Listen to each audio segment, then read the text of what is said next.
మొట్టమొదట ఈరోజు ఒక నేపథ్యాన్ని చెప్పాలి. సిబిఎస్ఈ 10th ఇంటర్ పరీక్షా పత్రాలు గతంలో పేపర్లు దిద్దే విషయంలో జరిగిన అవకతవకలు కుంభకోణాలకు 2019లో ఇక్కడ ఇంటర్మీడియట్ పరీక్షలు దిద్దిన గ్లోబరీనా సంస్థ, కేటీఆర్ బినామీ సంస్థ ఈడ ఇంటర్మీడియట్ 2019 పరీక్ష ఫలితాలలో అవకతవకలకు పాల్పడితే 27 మంది విద్యార్థులు ఆనాడు తెలంగాణలో ఆత్మహత్యలు చేసుకున్నారు. ఆ రోజు ప్రతిపక్ష నాయకుడిగా, పార్లమెంట్ సభ్యుడిగా ఆనాటి ప్రభుత్వం మీద కొట్లాడితే కోర్టులు ఆదేశాలు ఇచ్చినాయి, గ్లోబరీనా సంస్థ మీద క్రిమినల్ కేసులు పెట్టి చర్యలు తీసుకోమని. కానీ కేటీఆర్ అయిన బినామీ సంస్థ, ఆయన చీకటి మిత్రులైన గ్లోబరీనా సంస్థ యజమానుల మీద క్రిమినల్ కేసులు పెట్టలేదు, అరెస్టులు చేసి జైలుకు పంపలేదు. వాళ్ళ మీద ఎలాంటి చర్యలు తీసుకోకపోను వాళ్ళు బ్రహ్మాండంగా పనిచేస్తుండ్రని వాళ్ళకి ఎక్స్పీరియన్స్ సర్టిఫికెట్ ఇచ్చిండు.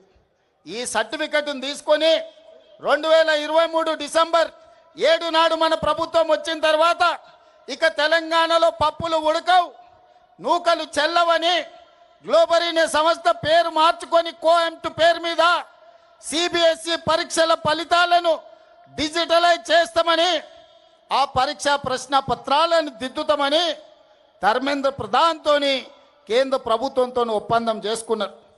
ఆ టెండర్లో కేవలం వాళ్ళకు సరిపోయే విధంగా, గ్లోబరీనా సంస్థకు సరిపోయే విధంగా నియమ నిబంధనలు పెట్టి సిబిఎస్ఈ పరీక్షలను దిద్దే కాంట్రాక్టు తీసుకొని అందులో అవకతవకలకు పాల్పడితే లక్షలాది మంది విద్యార్థుల భవిష్యత్తు గందరగోళమైతే పరీక్షా పత్రాలను దిద్దింది రద్దు చేసి సిబిఎస్ఈ మళ్ళీ పరీక్షా పత్రాలను మళ్ళీ దిద్దాల్సిన పరిస్థితి. దాంతో చాలామంది విద్యార్థులు ఆత్మహత్యలు చేసుకున్నారు.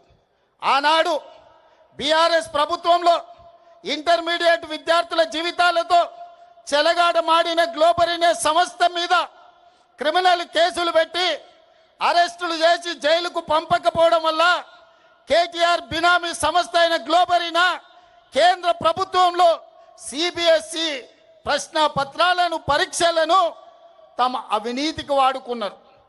ఇదే కేటీఆర్ ఢిల్లీ బీజేపీలతో మాట్లాడి వాళ్లకు కాంట్రాక్టులు ఇప్పించడు. ఆ విధంగా సిబిఎస్ఈ పరీక్షలు, ప్రశ్న పత్రాలను కుంభకోణాలకు పాల్పడ్డప్పుడు ఈ కోఆంట్ సంస్థను మీరు అరెస్టు చేయకపోవడము, కేంద్ర ప్రభుత్వం చర్యలు తీసుకోకపోవడం వల్ల నీట్ పరీక్షల్ని నిర్వహించే వాళ్ళకు కూడా ధైర్యం వచ్చింది, దొంగతనం చేయాలన్న ఆలోచన వచ్చింది. జాతీయ స్థాయిలో నిర్వహించే నీట్ పరీక్షల్లో ప్రశ్న పత్రాలను బజార్లో పల్లి బఠానీలలా అమ్ముకున్నారు. రాజస్థాన్ కోటాలో, మధ్యప్రదేశ్లో, వివిధ ప్రాంతాలలో బీజేపీ ప్రభుత్వం ఉన్న రాష్ట్రాలలో నీట్ పరీక్షల ప్రశ్న పత్రాలను తెగ నమ్ముకొని కోట్ల రూపాయలు సంపాదించుకున్నారు. అందుకే ఇవాళ వేలాది మంది విద్యార్థులు సిబిఎస్ఈలో జరిగిన అవకతవకలు, నీట్ పరీక్షల్లో జరిగిన అక్రమాలను చర్యలు తీసుకోవాలి, కేంద్ర మంత్రి ధర్మేంద్ర ప్రధాన్ను మంత్రివర్గం నుంచి బర్తరఫ్ చేయాలి అని ఢిల్లీ వీధుల్లో వేలాది మంది విద్యార్థులు కదం దొక్కిరు. తప్పు జరిగిన కేంద్ర ప్రభుత్వం, ప్రధానమంత్రి నరేంద్ర మోడీ ఈ దేశ ప్రజలకు క్షమాపణ చెప్పి ధర్మేంద్ర ప్రధాన్ను బర్తరఫ్ చేయాల్సింది వదిలేసి నిరసన తెలుపుతున్న వేలాది మంది విద్యార్థుల మీద లాఠీ చార్జ్ చేసి బాష్పవాయువు గోళాలను ప్రయోగించండు, తుపాకీ తూటాలను పేల్చండు, వందలాది మంది విద్యార్థులను గాయపరిచిండు, తలకాయలు బగలగొట్టిండు, చేతులు విరగ్గొట్టిండు. నేను ఇవాళ తెలంగాణ సమాజాన్ని, యువకులను నేను అడుగుతున్నా, విద్యార్థుల జీవితాలతో చెలగాట మాడిన ఈ సంస్థల్ని వైఫల్యం చెందిన కేంద్ర మంత్రిని వదిలేద్దామా? ప్రశ్నించినందుకు ప్రజల్ని పశువులలాగా చితకబాదిన కేంద్ర ప్రభుత్వాన్ని వదిలేద్దామా?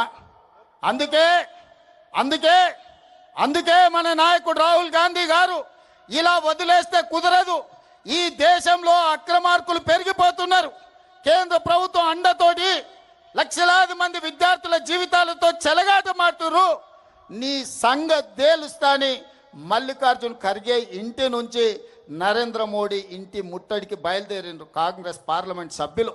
దానికి నాయకత్వం రాహుల్ గాంధీ గారు, ప్రియాంక గాంధీ గారు వహించారు. స్వచ్ఛంగా, సహజంగా పోషకాలు నిండిన ఎస్ఆర్కే డైరీ పాలు మరియు పాల పదార్థాలని ఎంచుకుందాం.